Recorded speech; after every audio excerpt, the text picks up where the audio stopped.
What is up, Ravens Nation? Welcome back to another episode of Flog Talk, your home for all things Baltimore Ravens football. If you are a Ravens fan and you're new to this channel, take 2 seconds, hit subscribe. It's free, it's easy, helps grow the channel. And this is your home for all breaking Baltimore Ravens news or just Baltimore Ravens conversation as we get into the season. But enough of that. Let's get into our full slate of stories today. Our first story of the day, the Ravens are bringing back Tyler Huntley. That's right, Snoop is back on the practice squad after leaving Baltimore to sign with the Cleveland Browns during the offseason. And the Ravens must have heard all of the fans who were screaming for another option to back up Lamar Jackson. Now, listen, Josh Johnson is going to enter the season as the number 2 quarterback. They've made that abundantly clear. Now, unless they change their minds on that. But I think this was a really good move.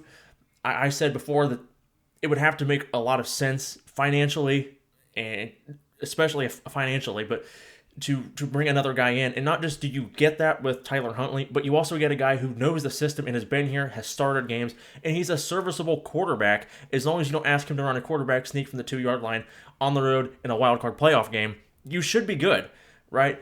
So I really like the move in bringing him back. We'll see if I expect him to stay on the practice squad. I do, like I said, I believe Josh Johnson is going to stay that number 2. But it's good to know that you have a guy like Tyler Huntley in the building in case, God forbid, you get down to that point where your top 2 quarterbacks are out, in which case the Ravens have some serious issues. But then you're also not trotting out rookie Devin Leary, who did not look great in the preseason. So, great move. I'm happy about it. I'm sure most of Ravens Nation is also happy about it. Good news for all of Ravens fans, and that is Mark Andrews returned to practice on Friday. John Harbaugh said he looked good. Mark Andrews said that he feels good, and he's excited to play Week 1, so that's amazing news. Good. I'm just so glad that he wasn't hurt in that car accident that he was in, and he's back and ready to go for September 5th, which brings me to our next story, and that's Eric Decosta believes that the Ravens could have the best tight end tandem between Mark Andrews and Isaiah Likely. Now, listen, I don't want to brag, right? But I feel like I said that first. Okay, nobody else said that. I was on here saying that the Ravens could have the best tight end tandem in the National Football League. So maybe Eric Decosta tuned in to an episode and is deciding to ride the coattails here. But that's okay, Eric. I'll let you have this one because this was my original thought. All jokes aside, I do think Eric Decosta is exactly right. I think they have the best 1-2 punch in the tight end room in the National Football League.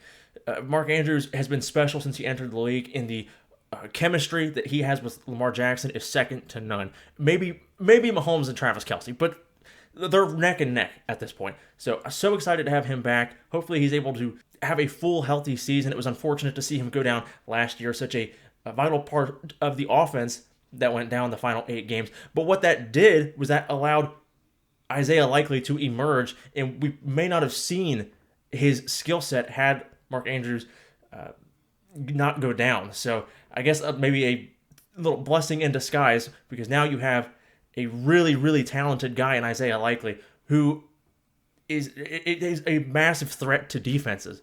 And from the sounds of training camp, it sounds like the Ravens are moving him around all over the offense, and they want to get him involved in multiple places. It kind of reminds me similarly to Kyle Hamilton on the defense. Now, I'm not saying he's going to be that dominant of a player in this offense. What I am saying is we know how Kyle Hamilton has moved all around the defense and can do so many things well. And it sounds like that's what maybe their vision for Isaiah Likely, which I'm excited to see. We don't see the Ravens run, or we didn't see them run as much 12 personnel with 2 tight ends last year as we did in the Greg Roman days. So I think they're going to get creative to find ways to get him involved. I'm excited to see it because he's a tremendous player, a tremendous athlete, great hands. The more great players you have on the field at one time, giving Lamar Jackson more options, putting more stress on the defense, that's only going to do amazing things for this Baltimore Ravens offense. So 100%, I think they have the best tandem in the league entering the season. Some former Ravens news: Tyus Bowser was signed to the Seattle Seahawks practice squad. Mike McDonald poached the former Raven, and Tyus Bowser unfortunately just never really panned out in Baltimore. He just never really emerged, and when he did play, when he finally did start to get some starts, injuries just totally derailed him. So you hate to see that for a player. Hopefully he can go and have a career revival in Seattle. I hope the best for him going forward. We'll see. I'll be keeping a close eye on him to see what he does. It feels like a talent that a big what could have been with Tyus Bowser, but that's just the way, unfortunately, it goes. And I'm sure all of you have heard the news by now that the Chiefs receiver, former Raven Hollywood Brown, is unlikely to be suiting up week 1 against the Ravens due to a shoulder injury he got in preseason. So again, another thing you hate to see players go down, especially in the preseason. That's just, I know there's a lot of fans that get on John Harbaugh for not playing starters. They're worried about rust going into the season, which is a totally legitimate point. However, it's cases like this, and even not just this, but like I pointed to J.K. Dobbins a few years ago, who was out for the whole season because you went out for a drive in the preseason.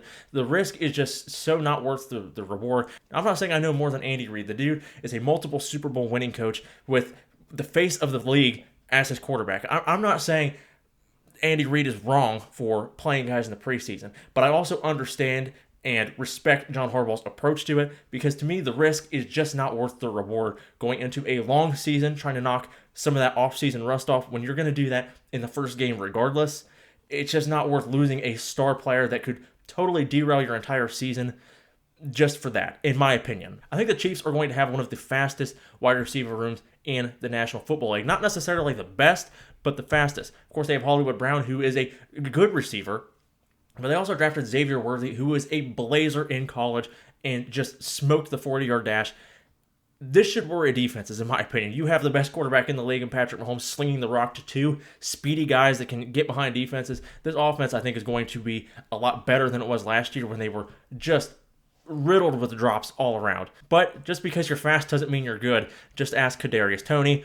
But I think Xavier Worthy is going to be a good, very good receiver for them. They also brought back Juju Smith-Schuster, which isn't a tremendous signing, but he is a serviceable receiver. But I do like the Hollywood Brown with Xavier Worthy. I think they could be absolutely dangerous. So it is unfortunate that the Ravens are not going to see Hollywood Brown line up against his former team. Maybe they'll meet again in the postseason. I think this could absolutely be a potential playoff rematch down the road. So it'll be fun to watch. But unfortunately, Hollywood is going to be missing this first game. But that's going to do it for this episode of Flock Talk, guys. If you enjoyed, make sure to hit the thumbs up, subscribe, turn on your post notifications. It helps grow the channel and get these videos in front of more and more Ravens fans as we're trying to grow this channel going into the season. So thank you all for giving me a few minutes of your day. I genuinely appreciate it. And as always, I will see you all in the next video. Go Ravens!